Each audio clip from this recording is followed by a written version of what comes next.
बिस्मिल्लाहिर्रहमानिर्रहीम। आप देख रहे हैं यूट्यूब चैनल में नकी चांद। आज के प्रोग्राम में आपको बताऊंगा कि टेक्नो ने दुबई में एक लॉन्चिंग इवेंट या एक तकरीब का इनेकाद किया।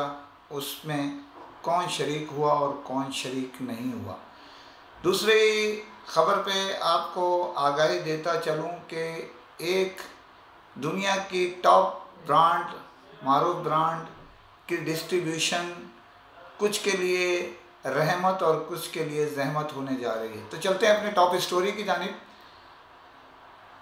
चाइना की मारूफ ब्रांड टेक्नो ट्रांसशन ग्रुप ने अपने एक प्रोग्राम का इनेकाद किया दुबई में, जिसमें एक दिन कबल जो है वो लॉन्चिंग इवेंट की बात की गई और उसकी रिलीज़ भी बाज़ाब्ता जो भी एक सब दोस्तों ने अपने मुझ समेत उसको फाइल किया और उसके अंदर ये बताया गया, उसके अंदर खुसूसी तौर पर जो है वो हमारे जो इंडस्ट्री की मारूफ शख्सियत है रिजवान मजीद साहब और उस्मान सुल्तान साहब और ज़ीशान मियां नूर ने ट्रांसशन ग्रुप की जो टीम है उनके साथ शिरकत की और उसकी तकरीब भी जो है वो बाज़ाब्ता फ़ोटो लॉन्च किया गया।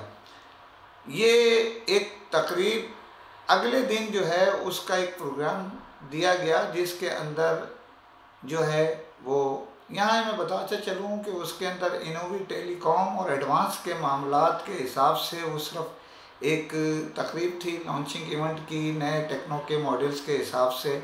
अब उसमें ये समझ से बालातर बात हो रही थी कि इसमें जो है वो क्योंकि इनोवी टेलीकॉम बेसिकली ज़ीशान मियां नूर इनके डिस्ट्रीब्यूटर्स हैं और ये जो हमारे उस्मान सुल्तान और ज़ीशान मियां नूर एक बाज़ाब्ता असम्बलिंग प्लांट चलाते हैं जिसमें बड़ी तादाद में टेक्नो भी दीगर ट्रांसशन ग्रुप के साथ, जिसमें इन्फिनिक्स है, आईटेल बनता है, शायद उधर अब टेक्नो भी जाने वाला है।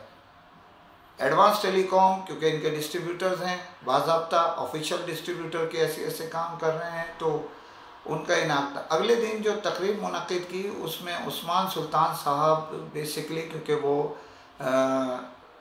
इस यानी उनके पास बाज़ाब्ता पाकिस्तान में डिस्ट्रीब्यूशन टेक्निक की नहीं है, लेकिन बाकी जो मौजूद थे उसमें रिजवान मजीद साहब थे, ज़ीशान मियां नूर साहब थे। खुसूसी तौर पे उस जो फैंटम X2 की जो नया मॉडल आने वाला है उसके लिए एक सेरेमनी, एक तकरीब या एक बाकायदा छोटा प्रोग्राम तरतीब दिया गया दुबई में।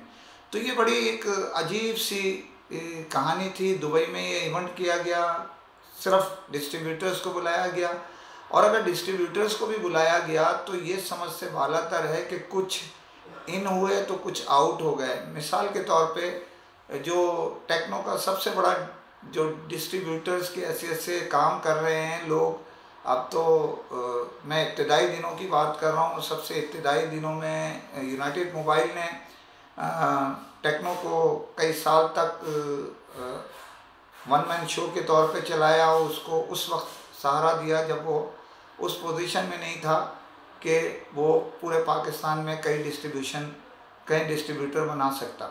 इसके अलावा इसमें गायब थी जो मल्टीनेशनल इदारा है पाकिस्तान में सबसे बड़ा, वो MNT के लोग भी शामिल नहीं थे।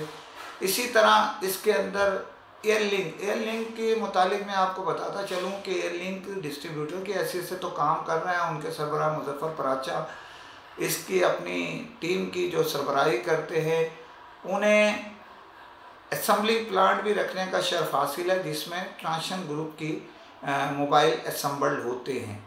तो ये इसके अलावा बज़ाहिर मुझे जैसे नाचीज़ को दीगर बर्क वाले भी नज़र नहीं आए। अब मुझे नहीं पता कि दूसरों का मामला क्या थे क्या नहीं थे, लेकिन बज़ाहिर उनकी कमी महसूस हुई। एक सरप्राइज़ विज़िट था दुबई का और इसके अंदर जो है वो मीडिया कवरेज भी यकीनी तौर पे कुछ ना कुछ हुई होगी, लेकिन जब पाकिस्तान में ये फैंटम X2 की जो लॉन्चिंग होगी जो टेक्नो की तरफ से, तो पता चलेगा कि क्या कहानी है, ना इसकी कोई रिलीज़ जारी की है, बस यही मुबारकबाद चल रही है। हम भी मुबारकबाद देते हैं टेक्नो को, नया मॉडल अपना लॉन्च करने जा रहा है, लेकिन जो नज़र आ रहा था वही बयान किया है।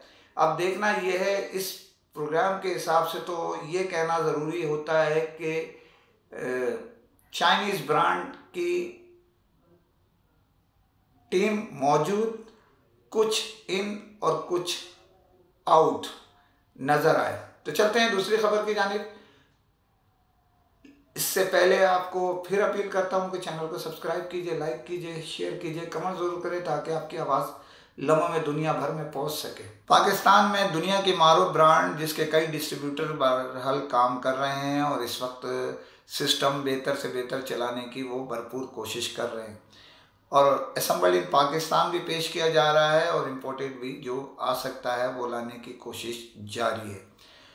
यहाँ इत्तला के मुताबिक जो फ़ज़ाओं में हवाओं में गर्दिश कर रही है, उसमें जनवरी से उम्मीद ये की जा रही है, फ़ैसला किया जा रहा है कि 2 नए डिस्ट्रीब्यूटर इस चेन ऑफ कमांड में इंटर होंगे, और उनमें से एक डिस्ट्रीब्यूटर का नाम तो अरसा दराज से चल रहा है और दूसरा एक नई कंपनी वजूद में आ रही है जिसमें इस नई डिस्ट्रीब्यूशन को, इस मारूफ ब्रांड की डिस्ट्रीब्यूशन को दाखिल करके पहली डिस्ट्रीब्यूशन हासिल की जाएगी, और उसमें वो इदारा या वो कंपनी जिसके मुतालिक मैं आपको आगाही दे रहा हूँ, वो पाकिस्तान में अपने आउटलेट भी कायम करेगी और उनका प्रोग्राम बहुत वसी है। उनका इरादा पाकिस्तान के हर बड़े शहरों में अपने लिए जो है ना वो अमला और उसी में यानी रिटेल ऑफिस कह लें, आउटलेट कह रहे हैं, वो भी कायम करने का प्रोग्राम ज़ेर गौर है। इसके अलावा ये भी हो सकता है कि इस ब्रांड की, जो मारूफ ब्रांड की जोन वाइज अगर डिस्ट्रीब्यूशन उनको हासिल हुई, जो मरकज़ी तौर पर अगर ना मिल सकी, तो वो उस इलाकों में ही अपनी आउटलेट और अपना दफ्तर और अपने अमले को तैनात करेंगे। अब दूसरे यही इदारा जो है दूसरी ब्रांड की भी डिस्ट्रीब्यूशन हासिल करने में संजीदगी से गौर कर रहा है। इसके अलावा एक नई ब्रांड और लेके आने वाला है, ब्रांड जो पाकिस्तान में डिस्ट्रीब्यूशन नहीं है किसी के पास। तो अब देखना है ये नया इदारा जो है वो किस तरह चलता है। चेहरे पुराने होंगे, नया इदारा होगा लेकिन चेहरे पुराने होंगे। दूसरा जो है वो ये भी इत्तला गर्दिश कर रही हैं, सही है या गलत ये हम फैसला नहीं कर सकते, ये कंपनी करती है और जो डिस्ट्रीब्यूशन लेते हैं वो फैसला कर सकते हैं कि एक इदारा तकरीबन इस ब्रांड से निकलने के लिए पर तोल रहा है और दूसरा इदारा भी रेड जोन में चल रहा है। अब देखना ये है क्या ये 2 नए इदारे जो शामिल होने जा रहे हैं वो मज़ीद तोसी मंसूबे के तहत आएंगे या 2 इदारों में से किसी एक को फारिग करके 2 की जगह किसी एक को इंटर किया जाएगा। अब ये फैसला कंपनी ने करना है, मैंने नहीं करना। जो हवाओं में गर्दिश हो रही है खबरें वो आप तक पहुंचा रहा हूं। हम हर कंपनी के लिए, हर डिस्ट्रीब्यूटर के लिए, अपने डीलर्स के लिए हर वक्त हाजिर हैं। तो देखें कि कब ऐलान मुतवक्को होता है, कब प्लानिंग होती है इसकी, कब जो है वो उसके लिए ऑफिशियल ऐलान किया जाएगा। इसी के साथ इजाज़त चाहता हूँ। फ़ी अमान अल्लाह।